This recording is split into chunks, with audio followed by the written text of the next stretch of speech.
Hello and welcome to another Atypical Philosopher video. This is a Ukraine War Update Extra, the juicy nuggets to give you more understanding, greater appreciation of the larger strategic and geopolitical landscape that surrounds this war. What is this war? It's the Pandora's box that keeps on vomiting up stuff for me to pick through as I try and tease apart pieces of geopolitical puke on the floor to give you this update. Anyway, before I get into weird metaphor land, let's look at where to start.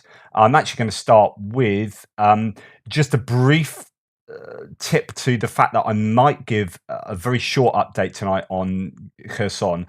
There is lots happening right now in the counter attack that's going on in Kherson. For example, Noel reports is speaking quite a lot about movements and activities in the Kherson region, but I won't speak to that now, just giving you a heads up. Okay, propaganda channels. This is another classic bit of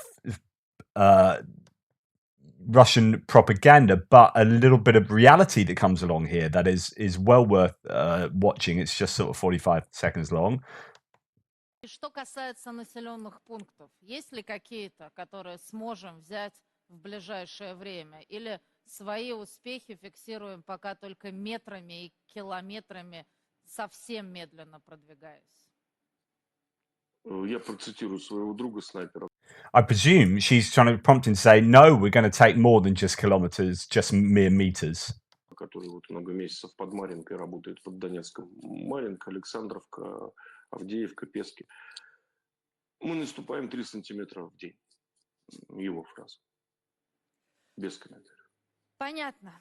Спасибо вам огромное, Дмитрий Стешин, военный корреспондент «Комсомольской правды», на прямой связи Донбасс, линия фронта. Спасибо большое. Absolutely fascinating. Like, she just shuts him down. Like, okay, and thank you very much for that. Because he says, I'm going to quote someone who said, we are advancing 3 centimeters a day. So Russian state TV presenter Olga Skabevaya, go on, please tell us about all the villages we're about to take. War correspondent Dmitry Steshin, Olga, we're advancing 3 centimeters a day. Fascinating insight there, and how she dealt with that, which is, thank you very much. We'll go on to talk about something else. That is perhaps the reality of the Donbass right now. Okay, we've got some sources talking about Russia flying in a whole bunch of cash to Iran and some captured Western weapons for Iran to take a look at to try and do some work on emulating that, exploiting that technology, a source claims. So a Russian military aircraft secretly transported the cash and 3 models of munition, a British NLAW anti-tank missile. So the actual, that would be the missile and probably the launcher itself, a US Javelin anti-tank missile and Stinger anti-aircraft missiles to an airport in Tehran in August, the source told Sky News. So that sort of cash tells you something. Obviously, they're buying something, a whole bunch of drones, maybe cruise missile or ballistic missiles, and also giving some very valuable technology that the Iranians and the Russians would like to understand so that they can both defeat it and produce a similar kind of thing. So there you go. Really interesting piece by Sky News there. I won't go into all the details. I mean, you can basically fill in the gaps there. Just more evidence that Iran is very heavily involved in this whole process. What else do we have? So one of the favorites to succeed Putin has increased his profile today with a visit to conspirator Iran. So this fits in with what I've just been saying. Secretary of Russia's Security Council, Nikolai Patrushev, was invited to Tehran for security talks. Likely Iran names its price for more weapons. That seems to be what is going on there. Okay, this is a BBC article, a BBC Russia article. So it's in Russian, but you can translate it. This is just the internet translation of the article, so it won't read beautifully, but it reads okay. BBC has spoken to one of Russia's survivors from the massacre in Donbass. This is the 500 recruits from Voronezh that I was telling you about 2 days ago, who were killed and left for dead by their commanders. So here is the article. Let's do a little bit of reading here. So Russian generals are plugging holes on a front near Luhansk with the mobilized troops. Those are sent to the front line without a plan of action, commanders, and communications. BBC tells us how it happens. So this article is called "Whoever Wants to the Front Line, Whoever Does Not Want to the Prosecutor: How Russian Conscripts Die in Ukraine." All at night, Ukrainian artillery almost does not work. Copters from the air see the advancing Russian soldiers worse. Taking up defensive positions in the village is a bad idea because during the day you will become an easy target. You have to dig in the forest. On the issued maps, and this is really interesting, I talked loads about bad maps, and here is confirmation from Russians that they have old era Soviet maps. So for those who were doubting that this was a thing, I suppose the question is, do they use these to triangulate cruise missile attacks, or are they just used by troops on the ground? On the issued maps, there are often no settlements that the mobilized go to occupy because the maps are still Soviet. The radios are turned off. They were charged for the last time back in Russia, and the batteries run low. This is a common situation for the Russian army, and it was in such conditions that on the night of November the 1st to 2nd, 4 companies mobilized from the Voronezh, Sverdlovsk, Chelyabinsk regions, about 500 people in total, by order of the command, went towards Makivka, Luhansk region. We drove at night from one forest belt to another. We were told that we would go to the third line of defense, 28-year-old Dmitry Slobodchikov tells the BBC. There was no task initially because there was no connection when we were put forward. His colleague Alexei Agafonov echoes him. The commanders assured that their platoon would be 15 kilometers from the front, and in front of them, 2 more lines of defense. In the forest belt, the military was ordered to dig in. There were 2 shovels per platoon. So that tells you quite a lot. In the next, for 10 people, 3. I had to dig with bayonet knives or hands. We had to dig quickly. The mobilized were brought to the positions by 5 in the morning. There was little left before dawn. As soon as dawn broke, their positions were covered with fire. Heavy fire on us. Quadcopters just fly away, and then the fire, says Dmitry. So this is the idea that once you hear or you're aware that there are quadcopters, these drones in the air, the eyes in the sky, you know artillery is going to be coming soon thereafter. We were fired on from the left and right. Mortars, grads. Alexei is sure that the Ukrainian military were going to encircle them. For 8 hours of shelling, when you are lying in your own grave, you understand where something is coming from. There was no order to retreat, and so the military lay in trenches, dug somehow, and waited. The platoon commander ordered to stay. Between shelling, when the drones flew away, they asked, "What are we going to do? Do you understand that this is a shooting?" The company commander answered, "We are sitting," says Alexei. The mobilized were sent to the quote third line of defense, which was under Ukrainian shelling from the village of Krasnoyarchensky, 20 kilometers to the south of Svatova. At that moment, it was under the control of Russian troops. A smaller village that the Russian military either attacked or tried to hold on to is Ploshchanka, halfway to Makivka. There was no communication, so there were no orders what to do except not to retreat and dig in. And this is and I've talked to you about Krasnoyarchensky, which is just on the Krasna River between Svatovo and Kremina. So it's about there. And this is broadly where these guys were at.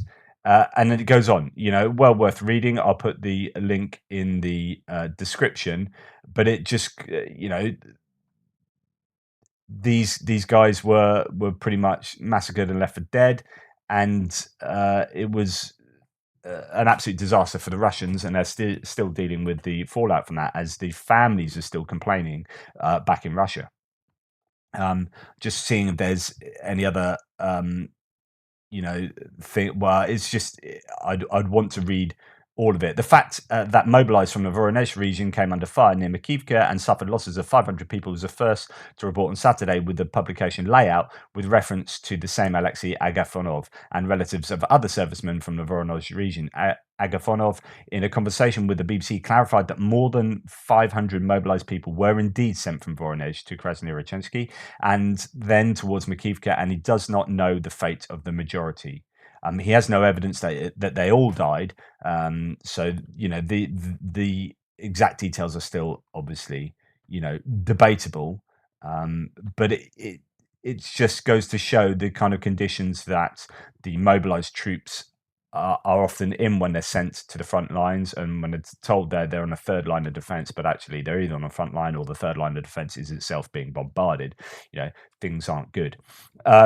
Anyway, let's move on to. I've shown you these mine clearing vehicles. This is a meteorite mine clearing vehicle, and they have these big lines of charges on that they shoot up into the air and they land on the ground in a straight line. And then the mine clearing vehicle detonates those charges and it blows up effectively a safe pathway. So any mines that are in that area are blown up. And if there are no mines in that area, it's just you're guaranteed it's safe because you've blown up that land in a straight line. But these mine clearing vehicles have a lot of charges on board, right? Because they keep firing them off to clear the land. But here's one getting hit. Good old Twitter and the music. So here we have bang. So there's a bit of run the gauntlet here. And then third one hits and it hits a mine clearing vehicle. And what a massive explosion that is. It's absolutely incredible. Devastating. Obviously,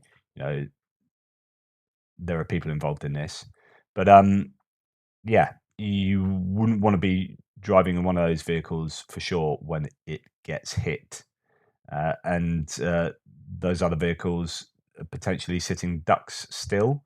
There you go. That is an example of a mine clearing vehicle and the amount of charges that they have on board. Now here's another vehicle that's been hit. Well, this is an S-300 PM1, a Russian surface-to-air missile defense system, was destroyed on the move, reportedly in the vicinity of Iline, Zaporizhzhia Oblast, 60 kilometers from the front line. So just to let you know, there's Zaporizhzhia. Here's the road to Tokmak, which has been under quite a lot of rocket attacks from the Ukrainians recently, and Iline is down here. So just here, there's Tokmak, and Zaporizhzhia just north of that here. So that's been hit there. Now, why am I talking about this? So what? An S-300 has been hit. Well, this was hit on the move. Okay, and why this is important is that if that's been hit on the move, it's almost certainly not been hit by a rocket sent from back here, because you'll be most of these rockets will be ballistic rockets which have a trajectory that's set back here and then it will hit over here. So they're generally not used for moving targets, or the HIMARS as well. Pinpoint accuracy, but broadly on static targets. So if there's something moving, then that's interesting. And it's unlikely to have come. And since it's so far back from the front lines, people are then saying, well, actually, this could be. Sorry, I'm flicking around here. It'd be very interesting to know what the target, how that target so far behind the lines was destroyed. And so there's a lot of talk about whether this was in fact partisan activity that far back. That would be very interesting if you've got partisans taking out really important vehicles, pieces of munition. These S-300s, air defense surface-to-air missiles.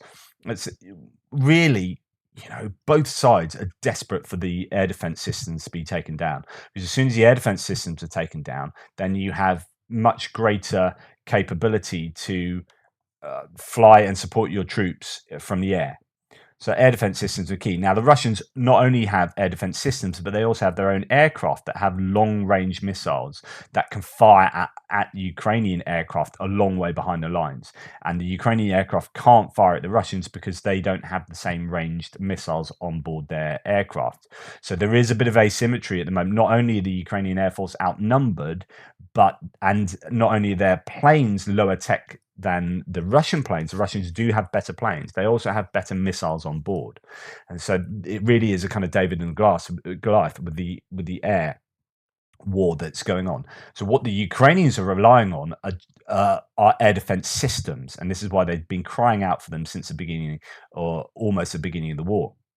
And they were given loads of manpads and stuff, but it's now about getting things like refurbished Hawks, Nazams, Aspeed 2000s, Iris, all of these. A lot of these, there'll be like there are lots of different types of rocket systems. Some can be used at ground targets, but they need as much stuff to take out air targets as possible, and that will also include drones. So there you go. That's just an interesting piece of information there. This talking about drones is also interesting, not least because it's a rarely seen Granat 4 reconnaissance UAV. So this is only the second one of these that's been found. This appears to be the first loss. It's actually the second. The second one was found sometime before. But why this is interesting is because the Russians have put Z, V, and CCCP. So they're just, this is going back to old school USSR. This is USSR against the West, and this is how that war seems to be playing out. And many of the Russians seem to be fine with that, harking back to those halcyon days, right? And I'm going to go a bit left field now. This is a really interesting picture. So what happened after 2000? So 2000, this was the global trading situation with trade partners. So of all the countries in the world, out of the two countries, China and America, who was the largest trading partner? So it's not to say that these are the largest trading partners of these countries, but out the two countries, China and America, who is the largest? And as you can see, America had a huge amount of trade influence across the world, and China had somewhat limited, but you can see they were already by then, by 2000, they had some deal of influence in Africa and throughout the Middle East. Well, forward wind 20 years, and look at that. That's absolutely phenomenal.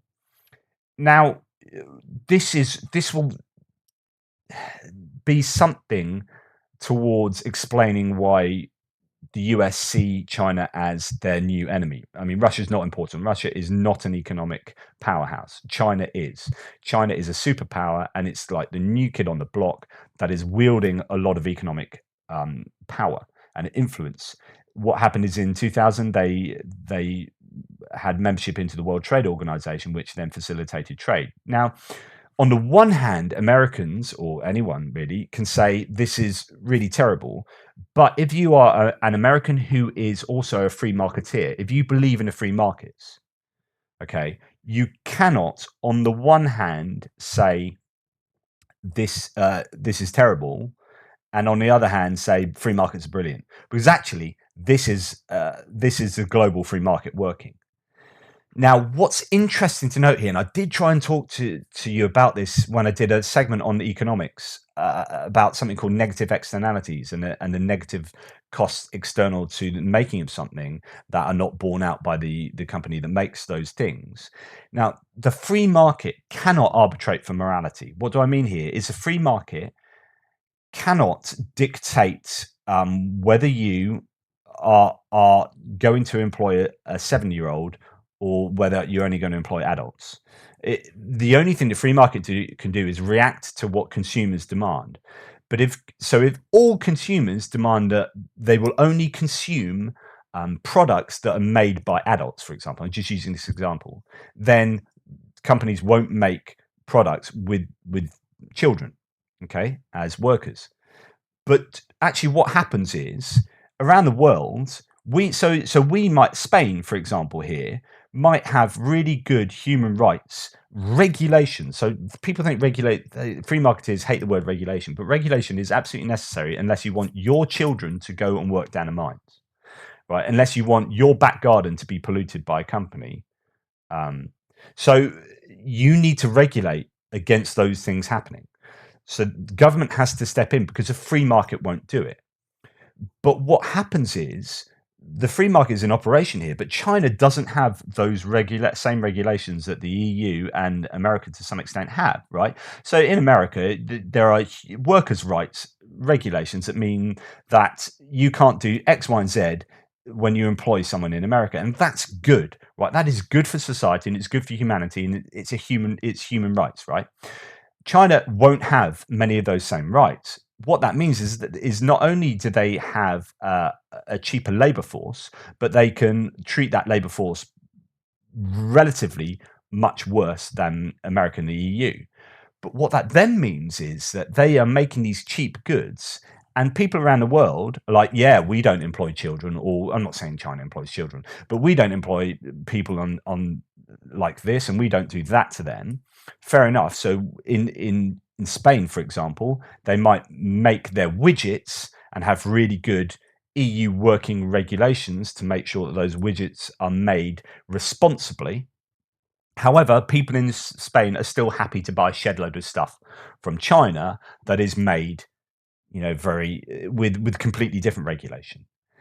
And so people like the EU try and put in imports requirements, but the point here is that in a global marketplace, if we are price led, right, then we are still going to be buying loads of stuff off countries who make them with very poor human rights, very poor environmental legislation. Now, either we have a race to the bottom where we try and strip, and this is what free marketeers want, which is we strip all our regulation away so we can just pollute the environment willy-nilly, so we can hire and fire employees like that.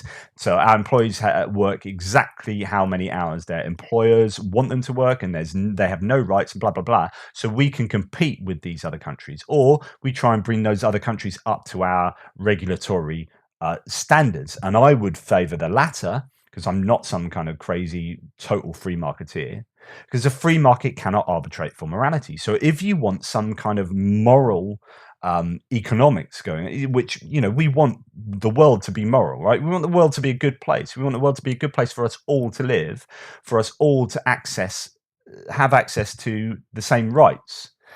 And so rather than race to the bottom, we should be pulling people up towards us. And the hope is, under sort of globalization and frameworks such as the WTO, that you can say to China, yeah, we'll consume all your stuff, but actually you really need to, we won't import that. We won't allow that to be imported unless you can guarantee that's been made with these kind of specifications as far as health and safety, as far as your workers' rights, as far as polluting the environment, so on and so forth. So anyway, what's this all got to do with Russia? Well, you are starting to see this growing tension in Taiwan, and the worry that this is actually all leading towards Taiwan, and China wanting Taiwan back under its own umbrella. But this could then divert the attention and resources away from Russia. And so there's all sorts of geopolitical shenanigans going on at the moment, where China is trying to work out, well, actually, what's happening with Russia and Ukraine, and is the West going to react to Taiwan in the same way it's reacted to Ukraine, in which case it's probably a bad idea, or can we get away with doing this, and so on and so forth. And it's all part of the power games that are going on in the world in terms of economics. It's follow the money. It's all about the money. And you can see that there's been a shift in economic influence of China, but also the infrastructural influence that they have. And so you can see that Africa is all red here to say that out of the two countries, they are trading more with China. But China has also gone into Africa and built loads of roads, has built airports and ports around the world, the Pacific, for example. They've been sweetening countries around Taiwan, so Vietnam recently, and lots of countries around there. India is possibly a tricky one for them. So if we are considering the future of the world, we need to understand what China are doing in terms of their geopolitical positioning, how they're doing it, and how we might respond as the West or the EU or as America or whatever. And just understand that wrapped up with that are all sorts of stuff to do with economics, as well as just outright power in terms of money and what have you. It's all just incredibly complicated. And what is interesting, and this is why I'm going to bring in this article. So this kind of plays on that. The reason why I talked about that is because I think it gives you a little bit of understanding about this next point. So this article was something that Mick Ryan, who is the retired Australian general, who has a lot of good stuff to say. He said this is a really good article, well worth reading down here. So putting pressure on the Ukrainians to make concessions is not only morally offensive, they are victims of unprovoked aggression, but also pointless because only Putin can end the war. But this also talks about stuff to do with the geopolitics of the region. So Putin just backtracked under pressure. That's a hopeful sign for Ukraine. So Vladimir Putin's power rests on the impression that he was invincible and implacable, and the Russian president can't be defeated and will stop at nothing to achieve his objectives. The first myth has already been dispelled in Ukraine, where the Russian military has suffered heavy losses without coming close to achieving its ultimate objective of destroying Ukrainian independence. But the second myth lives on. It is leading some in the West to argue that the United States should use its leverage to force Kyiv to the bargaining table because the Ukrainians will never succeed in regaining all of their lost territory. This pessimistic argument is premised on the assumption that Putin will just keep escalating indefinitely with more troops and more weapons, even nuclear weapons if necessary.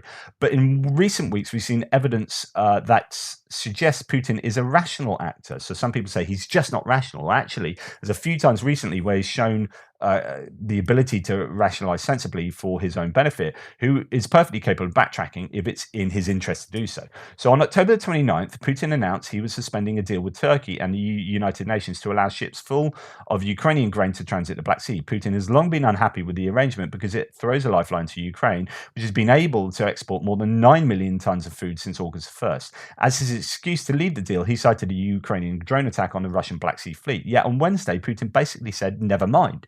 Russia will abide by the grain deal after all. His transparent excuse was that he had received assurances that Ukraine will not use humanitarian corridors for food shipments to attack Russian forces, something it wasn't doing anyway.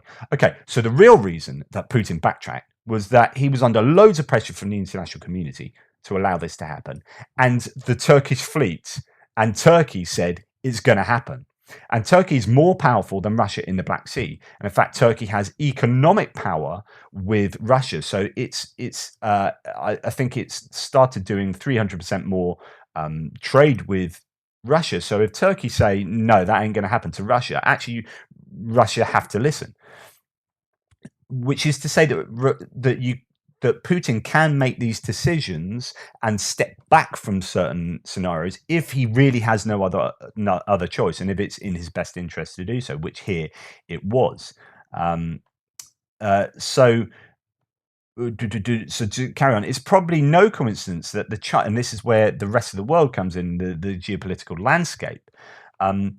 It's probably no coincidence that Chinese President Xi Jinping has been increasingly vocal in his opposition to the Russian use of nuclear weapons. On Friday, during a meeting in Beijing with German Chancellor Scholz, Xi said the international community should jointly oppose the use or threats to use nuclear weapons, advocate that nuclear weapons must not be used and nuclear wars must not be fought in order to prevent a nuclear crisis in Eurasia. Xi did not mention Russia, but his message to Putin was clear: back off the nukes. There's no secret as to why Putin would be sensitive to the views of Ankara and Beijing. Just follow the money. The New York Times just ran some very helpful charts showing how Russia's international trade flows have changed since the invasion. Russian trade with the United States and most European nations is way down, but Russian trade with China is up 64%, with Turkey 198%, because those countries are not enforcing sanctions. And trade with India, another nation trying to triangulate between Russia and the West, is up 310%. That means those countries have a lot of leverage with Russia. Putin is so wary of offending them, he is willing to backtrack on his Black Sea grain embargo and his threats of nuclear force. In short, Putin is not some Slavic Terminator who will keep advancing no matter what. That doesn't mean that Ukraine can strike a deal with him now, because he clearly has not given up hopes of achieving his objectives by force. At the minimum, the annexation of 4 Ukrainian provinces provinces. But it does suggest that the war won't last forever and that a more acceptable settlement might be achievable if Russia suffers more battlefield defeats. Putting pressure on the Ukrainians to make concessions is not only morally offensive, they are victims of unprovoked aggression, but also pointless because only Putin can end the war. Premature Ukrainian concessions would just embolden the Russian dictator. So this is what I've been saying recently. And I think what the US was saying, but the US can be interpreted in lots of ways. It depends kind of what you want to interpret from them, I guess. But the idea that the US said to Zelensky recently is like, you should be thinking about opening up lines of communication with Russia again towards a negotiation. I interpret that as you should be seen to be doing that, but you don't actually have to do that because some people are getting jittery in the West. That's how I would interpret that, rather than the US saying, actually, you need to go and do negotiations with Russia. And the way I liken this is, I mean, this is a real simplistic analogy. It doesn't work. Analogies are only limited, of course. But, you know, if you're in a playground and you've got some big bully comes up to some other kid and nicks his lunch money, right, and starts trying to nick more of his lunch money and maybe stuff in his bag, right? And everyone else gets involved and say, hang on, you can't, you've just beaten him up and you're trying to nick all his stuff, right? The situation of asking Ukraine to negotiate a peace deal here is the same as going to that kid that's been beaten up and is having all his stuff nicked, saying to him, look, mate, so let's call him Jim. Harry's beaten you up and done all this. Harry is the aggressor here. He's nicking your stuff. Look, Jim, you need to give Harry at least some of your stuff. So maybe give him half your lunch money and your pencil case out of your bag. And that'll keep him happy. And then everyone can go on their ways, on their own way, and happy days. Of course, Ukraine are going to be looking at this going, hang on, what? I've just been beaten up and I've had all my stuff is being nicked off me. And you're saying, yeah, the Harry's a bad guy, but I should still give him my pencil case and half my lunch money and that'll keep him sweet. No, I'm not going to do that. I'm not going to negotiate. I'm not going to negotiate with someone who is literally trying to beat me up. So that's where Ukraine are at. And you can understand that they don't want to do negotiations with Russia because they have been a sovereign nation that have been invaded by an outright aggressor. But the rest of the world are looking at this and saying, how can we, you know, we're not Ukrainian. So, you know, it's no skin off our nose if Ukraine give a little of their territory to Russia. So if that's going to make everything back to normal, then hey, we should make that happen. So you can see, you can maybe not understand, but like that, well, that's some kind of understanding of why other people outside of Ukraine might be wanting that kind of conciliatory pose from Ukraine to try and do a deal and stop this war, anything to stop this war. And you've got these two opposing factions, like people who really empathize with Ukraine's position and say, no, you shouldn't have to do that if you're the one that's been bullied and harassed. And other people saying, hey, man, we just want peace for everyone. Therefore, you know, Ukraine, you need to come to the table and talk to Russia. But the point is, if you allow Ukraine to win on a battlefield, then when Russia is forced to the negotiations, the Ukraine are in a power position.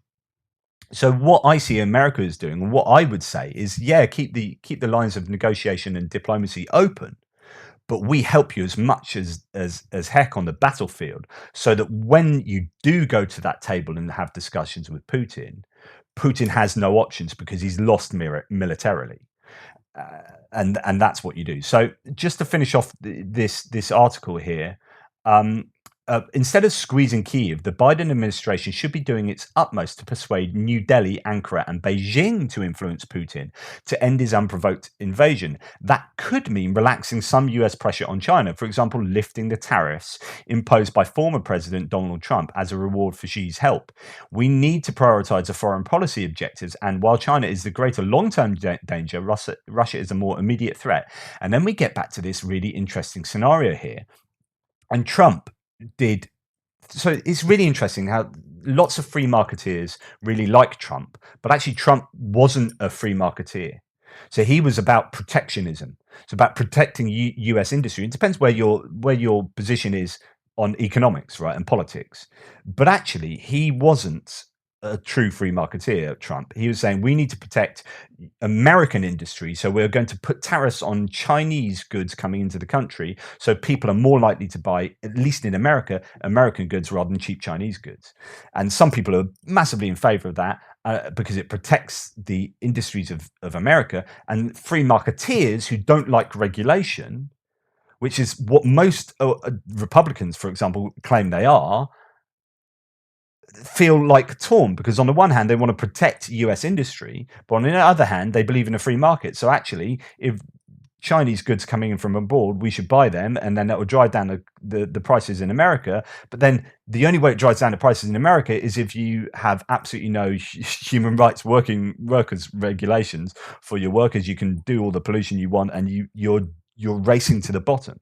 And so therefore, when we talk about the reason why I'm talking about all of this is because when you've got a claim here from the Washington Post in a very good article saying we should consider, or America should consider, getting rid of the tariffs on Chinese goods, then what that does is it emboldens Chinese, economic institutions and the government and the corporations and whatnot over there, and allows them to get some market purchase in the US, and weakens the US manufacturing and businesses as well. So yeah, on the one hand, you can say it might be a good idea to reduce the tariffs, to put pressure, so to sweeten China, so they put pressure on Russia, and that's really good in the Russia-Ukraine conflict. But for American economics going forward, is that the best choice? It depends what your position is on free market economics against a sort of a more mixed economic model. Whilst also taking into account the fact that China has this much power around the world. And do you want to be lending them even more power if it helps Russia in the short term, if that then damages, America's chances going forward economically? I don't know. There are all these different variables to wonder about. And yeah, I don't know that there is particularly an answer, but anyway, discussion there for you, some stimulus for you to do, to put your own comments below.